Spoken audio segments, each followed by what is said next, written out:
right, I've made a big life decision. Wow, Patty, okay, coming straight in, straight off the get-go. We're coming in with some big life decisions. Yeah. I've decided I'm stepping down from being an adult. I'm just not in the right headspace for this position right now. I really have appreciated the opportunity, though. I'm actually coming with you. I'm actually done with it. I'm done with that. I actually didn't realise what this position was when I took it, and I think I just don't think it's for me anymore. I'm going to just go back to being 10. I'd like to just be a child. Yeah. Yeah. So I just wanted to let everybody know that I'm stepping down. All my responsibilities have been handed off to somebody else. Who's taking over your adulting then? Because Marty can't really. No. I'm going to give it to Margs. Okay, you're going to Margs. She does a lot of my adulting anyway. She does, with cleaning the house and all that shit. So yeah, although, I feel like she could. I mean, she is sort of. She's aging, isn't she? She might not be able to be around for very. That's okay, though. That's okay. She can pass it on to someone else when she goes. Yeah. Okay. Okay, fine. I'm not taking it on, though. I'm not taking on any of your shit. Okay, I've got my own adulting shit to do. I think you should hand yours off to Ellen. Oh, mate. Yeah. She already does a lot of that shit for me now. That's what I mean. Yeah. So just hand it off to her and say, look, 18 I'm gone, mate. Going on 58. Yeah, exactly. Yeah, exactly. Anyway, how are you? How's your week been? What's going on? What's going down? Well, do you know what? I've had this really... Did I tell you about this on Saturday, about my shoulder? You've had a poorly shoulder, haven't you? It has been so weird. I don't know what's gone on. I don't know what I've done. I've had some sort of inflammation in my shoulder. Do you think you need to go to see the doctor? Well, do you know what? I had a call with physio this morning. Oh, right. You went straight to physio. Yeah, right, I just bypassed the GP, went straight to physio. Physio. But yeah, it's been bloody painful. And you know what's made me realise? How much... I'm going quite deep. Going straight in, I'm going deep. With 2 minutes in, I'm going deep. Balls deep. Makes balls deep. It's made me realise how much you just take for granted. Oh, Andrea, this is beautiful. This is absolutely beautiful. This is what we've all wanted on a Wednesday morning at 6 a.m. when everyone's... This is the depth. Depth. I'm bringing you depth. But actually, I'm going to pull you back a bit now from the depth, because the reason I'm feeling this is because things like wiping your bottom. That is still deep. Actually, it is, isn't it? Deep. Yeah, it's very deep. You think about the manoeuvres you have to make with your arm to get to your bottom. It's a lot. Honestly, that's a lot. Things like putting on a bra. Shit. You've got to do the round the back, getting to the clasps. Oh no, I don't. Oh no, I don't put a bra on like that. I do it at the front and then spin it round. Yeah, but you've still got to clip it and then spin it. Yeah. I'm telling you, I was actually in tears, going to the toilet, pulling up my pants, putting on a bra. Honestly, that's not like you either. You're not a crier. I mean, if it was me, you'd be like, "Oh yeah, okay, Patty, whatever." All right, it's not that bad. I actually can't remember I can remember the last time I cried. This morning, Saturday. Yeah, I was just about to go all like, I don't think I cry that much anymore. I can't remember I cried on Saturday afternoon. Yeah. But you know what? It was. I think it was like Wednesday or Thursday. I'd gone out to put my pajamas on, and I ended up having to call Ian. Oh, the caring responsibilities have already started. The caring has had to start. Yeah, I mean, I didn't have to ask him to wipe my bottom. I could never do that. It would have to be really bad. We're talking about things that you need your shoulders with. My manager Dwayne sent me this week, which I think is quite funny. Is it to do with shoulders? No, but it's to do with putting sheets on the bed, which is obviously, a lot of movement, a lot of arm movements. Yeah. The people who make fitted sheets need to sit down with the people who make mattresses and get on the same page. Making the bed shouldn't be like putting a swimming cap over a fridge. That is so true. Yeah, you just need to get in a room and just get on the same page, because it shouldn't be putting a swimming cap over a fridge, which is essentially what it's like at the moment. Yeah, it is. I mean, I couldn't have put a sheet on a bed last week, I tell you. Oh my God. I mean, you can't do it when you haven't got a problem with your shoulder. I've not got a shoulder injury, but you put an injury in there, I'm absolutely fucking screwed. Also, can we just draw attention to my hair? For anyone who's watching us on the YouTube, I'm looking really quite spectacular today. I'm not looking great, am I? Let's be honest. No, but you don't often look great. Wow. Whereas I quite often look okay. I was being quite... Wow.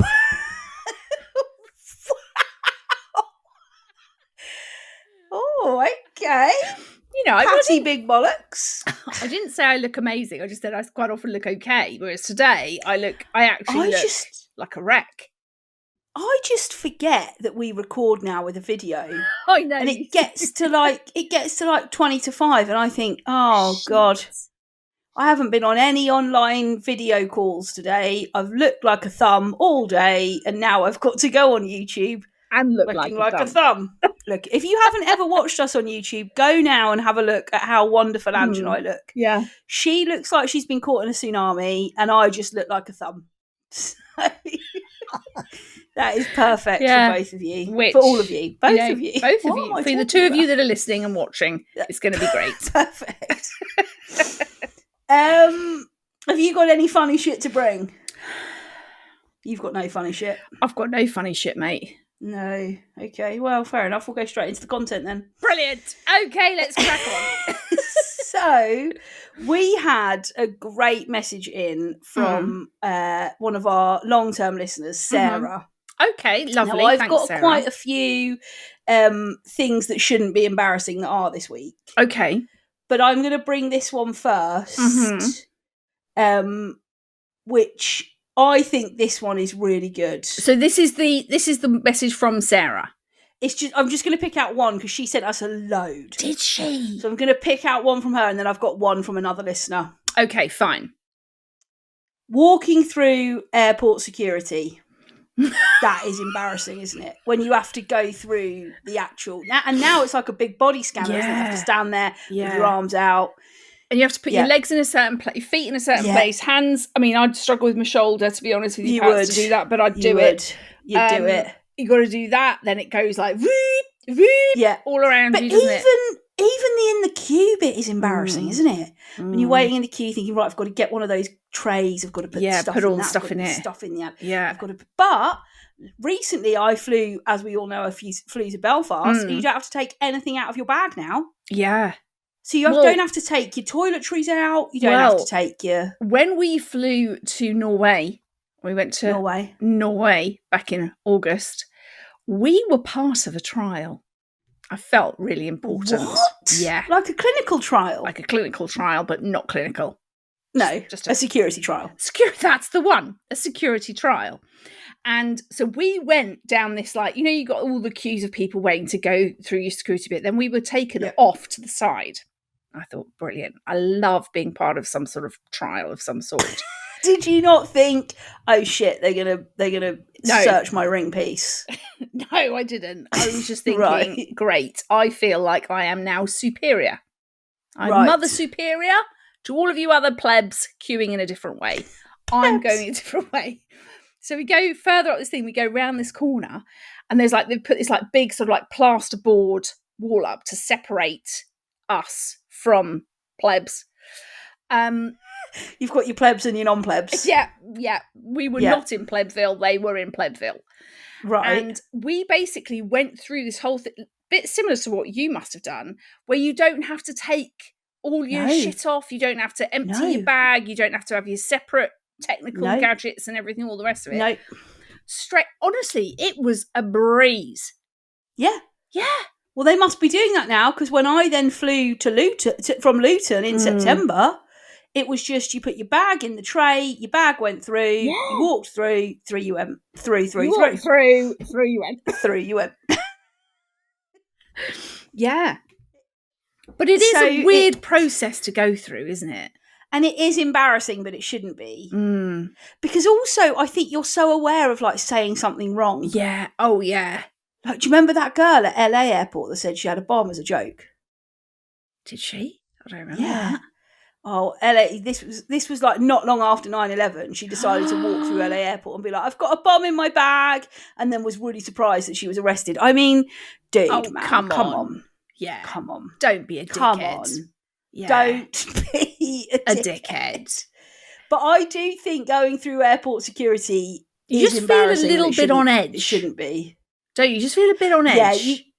And you feel like the whole world is watching. That's what I mean. You feel like everyone's like can watching. You remember what to do? You go through the thing. It beep. Also, when it beeps. Oh, yeah.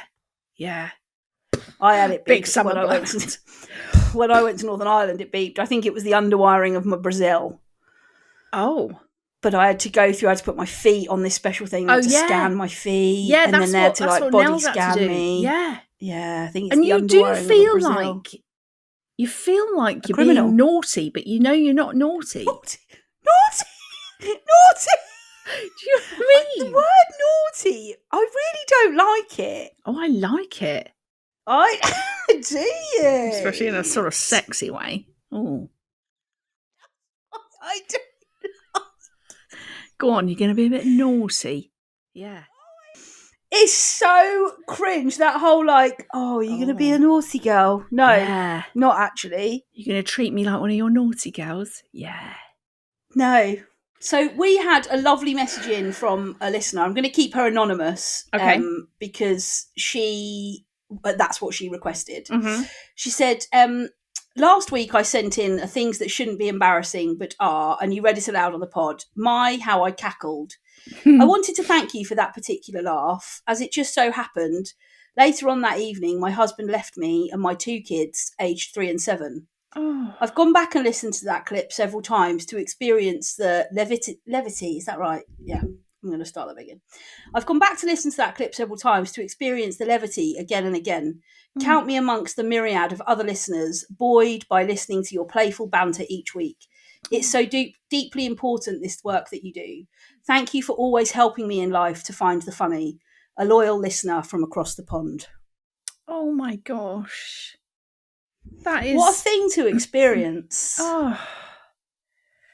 Honestly, that's actually really made me quite emotional, actually. Just like... Yeah.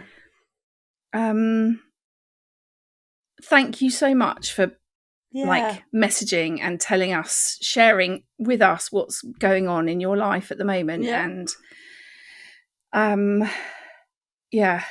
mean, I don't know how it feels, but I really hope that we can continue to be some joy and some lightness and some laughter in your life over the coming weeks and months. And we really would love it if you kept in touch with us. If definitely, if you want to share anything that definitely comes from whatever life is throwing at you right now, that we would love to be able to kind of be there for you and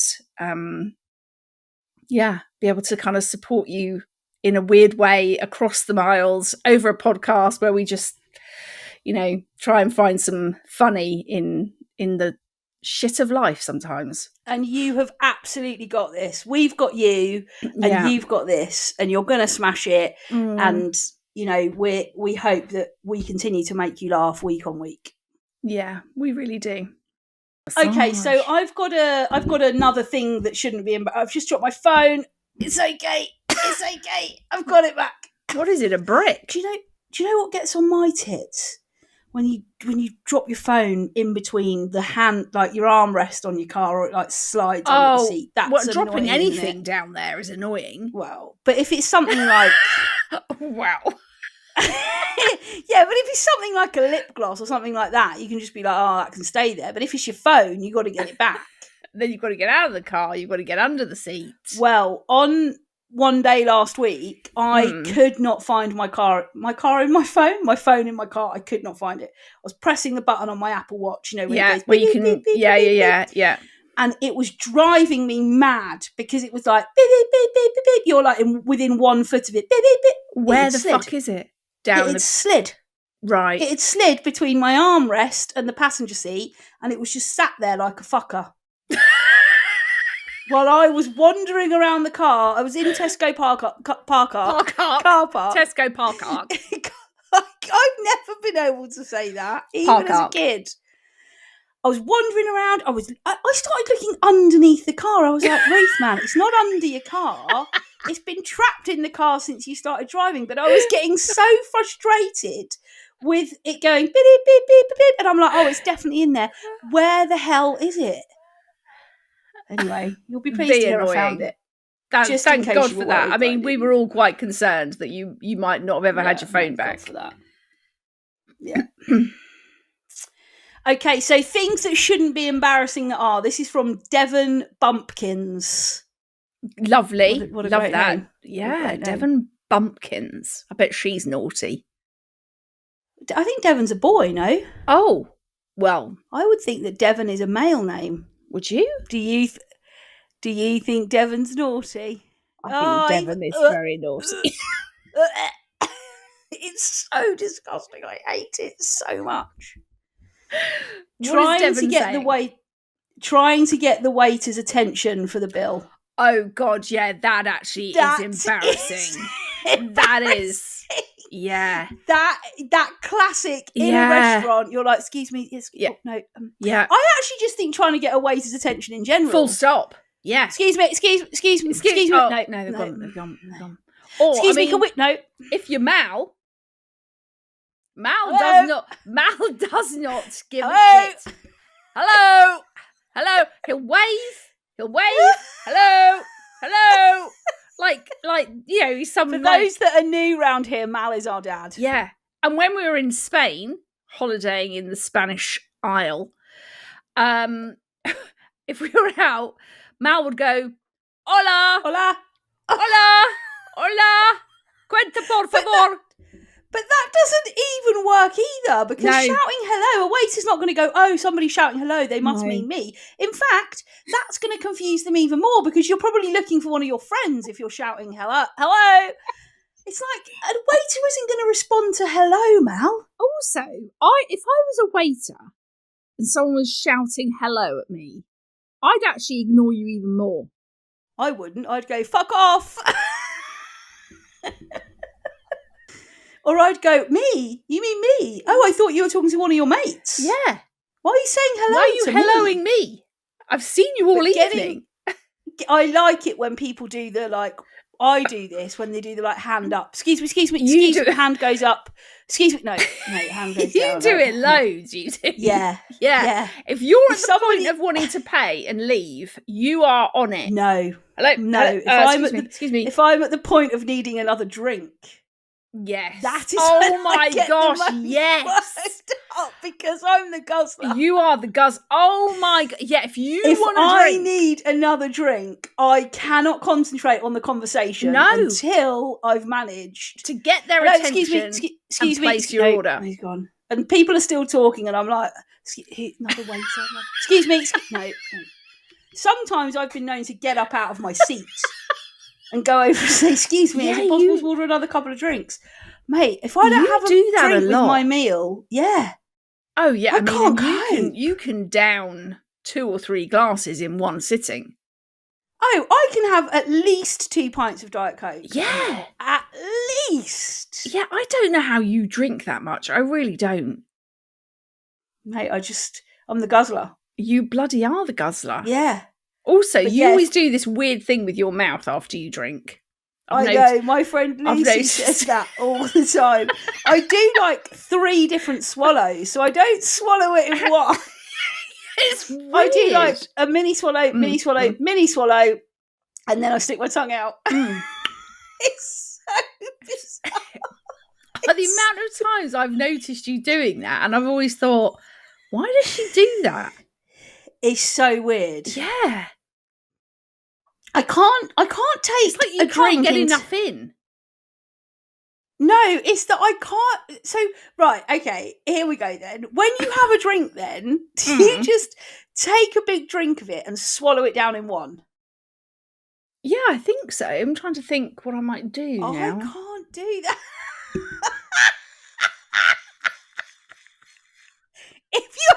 watch this episode on YouTube, go and watch it because Ange is pretend drinking with a glass. I'm trying to think what I do. I drink. Drink. I think I just swallow straight down. Oh yeah, she's being naughty. She's swallowing straight down and being naughty. That is, I mean, I've made myself feel sick there. That is weird. If Marty ever did any of that sexy talk shit. No, I mean, sexy talk's fine, but if he ever does, are you going to be naughty? I reckon I'd end it. I reckon I'd be, and not just the sexy time. Everything, that would be it. Done. It's weird. I mean, I think it has to be, it's all about, like if someone just said that to me just out of nowhere, or if we're getting it on. Right, so you and Ian are getting down and he starts going, shall I spank you like a naughty girl? You're going to like it. Bollocks! No. Weird. I think if it was just a stranger, if it was someone I didn't know. That's even more weird. Is it? Right, you're in a hotel room with some dude you've never met and you're getting down and dirty and he starts going, oh, Ange, I'm going to spank you because you've been naughty. I know what you'd do. You'd be like, hey? What are you talking about, mate? What are you spanking me for? What are you talking about? What are you talking about, Willis? You'd be like, don't no, talk I like would that. Actually, yeah. It's disgusting. I've done a whole 180 on that now. You have? Yeah. I've gone from like... Actually, if you put yourself in the situation where you and Ian are getting down and dirty and all of a sudden he like whispers in your ear, you've been a naughty girl. You'd be like, you're a prick and this is now done. Thank you very much. Yeah, I actually think I would, yeah. Yeah, exactly. Yeah. That's strange, isn't it? That I've gone from loving it to hating it. I don't think you ever did love it. I think you thought you would, but now you've really properly thought about it. You're like... Maybe it's the fact that I would like to say it. If someone say it to me, no. But if I say... What you'd like to say to Ian? Shall we get naughty? You've been... I want to get naughty with you later, Ian, because you've been a bad boy. No, that's actually also bad. Yeah. It's just... It's weird. It's like... Anyway. Anyway, there we go. We've gone from, I've gone from loving it to hating it. There we go. I've got a tits. Bring me your tits, Patty. Right, I'm going to whack my tits out. Whack them out, jiggle them around, let us see them. The thing that has been getting on my shitting tits is people in swimming pools. Wow, that's very specific. It's twofold. Okay, right. First fold. Number one, people who wear overly scented, strong, disgusting perfume when they come for a swim. Because when I'm swimming behind you, Sharon, I can taste that. Oh, no. And it's disgusting. And it's really strong, and it's really floral, and it's rank. Oh, why are you smelling so much to swim? You're coming to the swimming baths. You're coming to baths. Pools, baths. Yeah. You're coming to baths. You're coming to baths, Sandra. You don't need to be wearing your expensive Tom Ford that smells like your granny's attic. Oh, it smells like your granny's fanny. Oh, well, I mean, if her granny's fanny smelled like that, I think it'd be all right. But secondly, second fold. People who think they're Michael Phelps in the lane swimming. Right. Yeah, I know what you mean. There's a guy that comes to our gym and he is a fucking bellend. I don't know him. Right. Never spoken to him. He might be lovely. What do you think his name is? What do you think? What would you name him, given on what he looks like and what he does in and out of the pool? What do you think his name is? I think his name is... Chris. Oh, boring and beige. Oh, boring and beige. Chris. Right, so he swims like he's Michael Phelps, okay? Right. Like, but you're Chris. Genuinely thinks he is in the Olympics when he's in our pool in a gym, yeah? Yeah. Right? Yeah. And then what he does is he stops. He does about 10 lengths, and then he stops and he gets on his knees in the shallow end, and he starts pushing the water back and forth with his arms. So he's just there, pushing it out, putting it in, pushing it out. And you're like, I'm still trying to swim, mate. So you need to stop that, because you're creating like a mini wave pool for us, right? Then he starts again. The other day, he was behind me and he started sighing because I wasn't going fast enough. I felt like turning around and telling him to shut the fuck up. You should have, Patty. In fact, and then you should have splashed him in his face. So I stopped and I just stopped in the lane and I let him go round. Off you go, Chris. Yeah. And then we got to the other end and I just said, do you just want to make sure you're in front of me from now on? And he was like, yeah, I suppose that's probably best, isn't it? Yeah, it's probably best. It's probably best. Why are people so like that sometimes? That lane swimming thing really gets on my tits. Because the etiquette, like the rules around it. Do you have like, because at my pool, we have like 3 lanes. No, we just have one that's segregated off, and then the rest of the pool is left big. Right, because it's in a hotel, right? So they have kids that can use the pool at the allocated time. So you just have like like when we've been to Swindonesia, that pool has that big lane, that little bit for that swimming, and then the rest of it is open plan. Now sometimes free for all. I just swim in if I know that it's after the kids' time, I just swim in the open plan bit. But if you go in there and there's kids or there's other people, or you've got to go in the lane. You've got to go in the lane, and then you get Chris, who. Honestly, I think he thinks he's at a swimming gala every time he swims. Yeah. I avoid now the time that he goes because he swims most days between 8 and 8:30, and I just avoid it now. Good idea. I just But like it's Chris, actually, mate. that is also bad that Chris makes you, and Chris That's right, probably Andrea, has done this to other people. Yes, he has. I know he has. I've had long conversations with other people about it, and they hate Chris. Does Chris look like a swimmer? Does he have like the whole, Speedo swimming hat? No. Oh. I mean, he has goggles, but you would not. He's quite rotund. So he shouldn't be showing off, pretending he is Michael Phelps. Such a show off, which we've talked about before. When he comes up from his breaststroke lap, he looks around. He wants people to look at him. He sort of does a look around. Yeah, he's like, "I'm up. Are you looking at me? Yes, I'm down. Yes, I'm up. Are you looking at me? Yes, I'm down." Honestly, and that swimming shit, it annoys me because I just think none of us are professionals. No. We're all here trying to keep fit. Yeah. We're all here doing our bit to, keep our heart rate up, to move our bodies. Yeah. Let's just be kind to one another, Chris. Right? Let's enjoy this, Chris. Let's stop with the whirlpool. There is actually a jacuzzi if you want to make those. If you want to have bubbles, go and sit in that. It's a whirlpool. You don't need to create your own, Chris. Let's stop with your back and forth with your arms when you've done your 10 lengths. I don't know what he's doing. He's so weird. We have at our pool. Swimming again. We have at our pool. I've never seen them anywhere else. So I'll be interested to know, Patty, if you have this at your pool.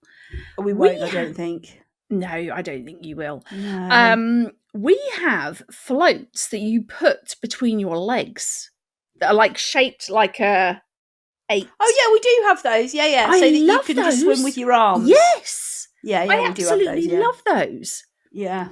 But does Chris use all that shit? No, Chris just swims properly and then does this weird thing where he stops at one end and just moves his arms back and forth. Back and forth, back and forth, back and forth. He does it probably for about 30 seconds and then starts swimming again.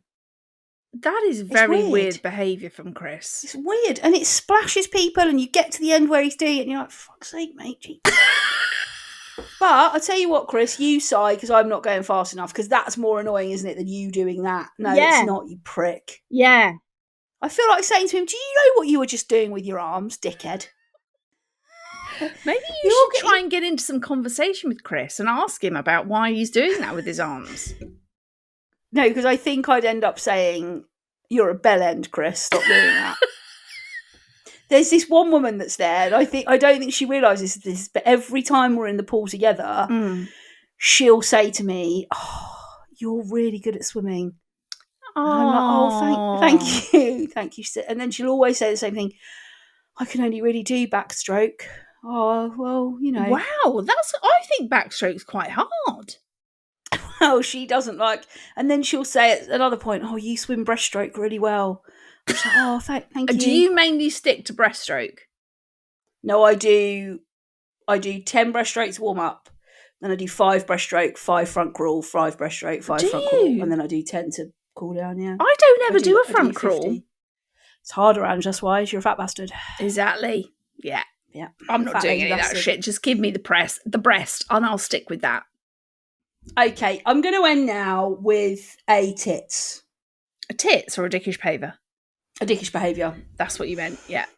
So, Claire W has just messaged us to say, tits or dickish, take your pick, but I want to tell you this. The man in the flat above me is teaching himself how to play the saxophone every day for at least 2 hours total with his windows wide open.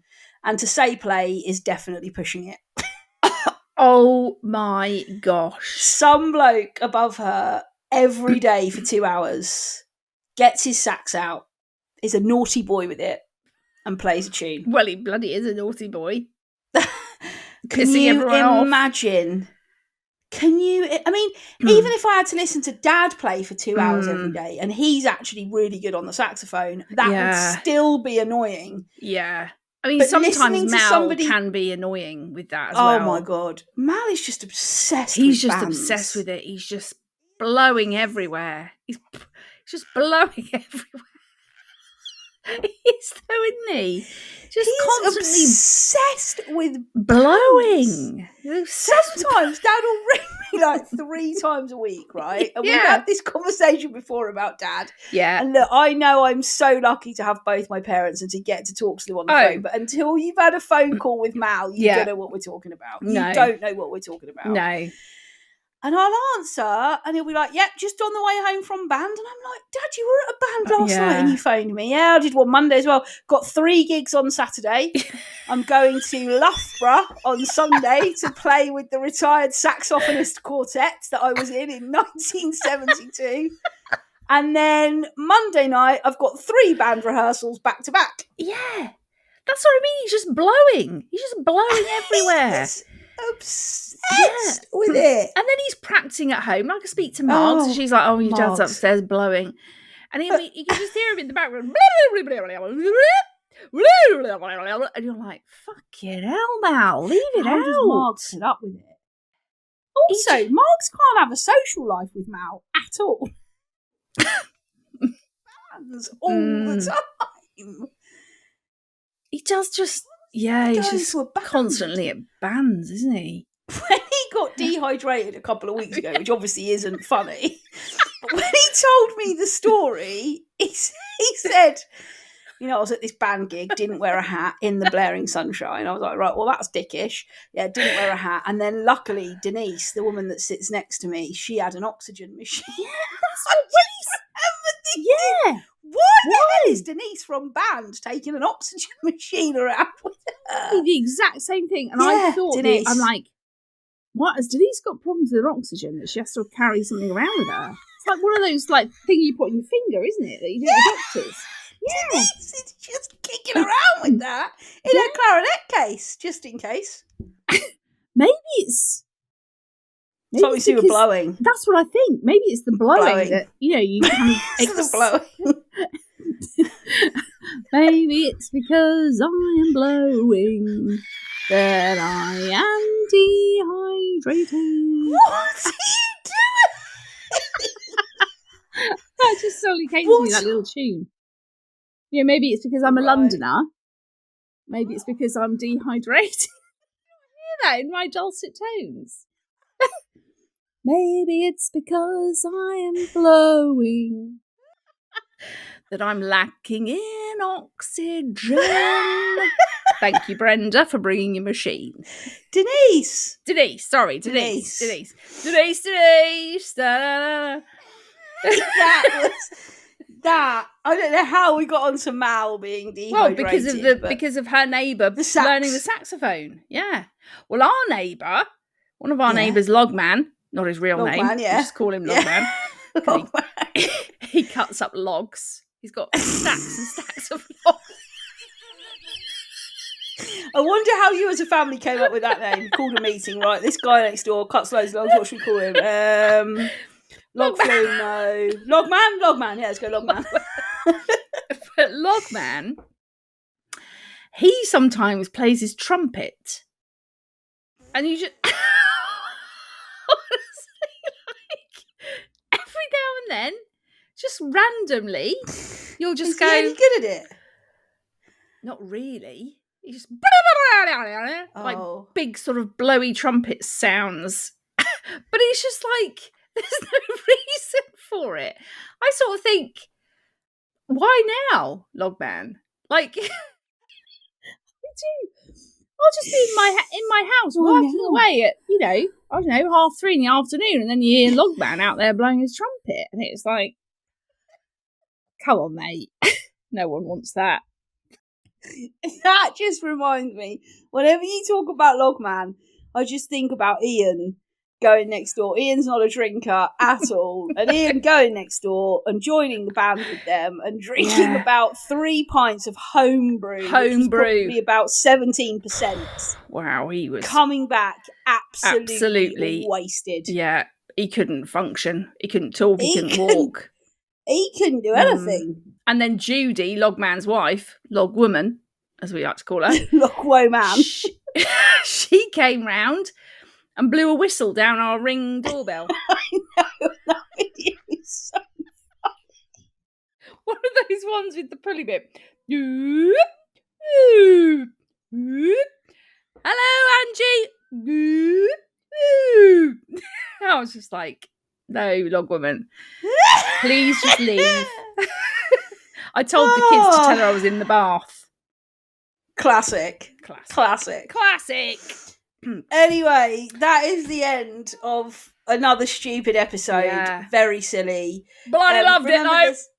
Bloody loved it. Remember, you can get in touch with us in loads of ways. You can find us both on Instagram. I'm at Ruth_Corden. She's at Ange Corden. You can find the podcast on Instagram, Facebook, TikTok, and the YouTube. Don't forget, because I look really hot this week. Just search Finding the Funny Podcast.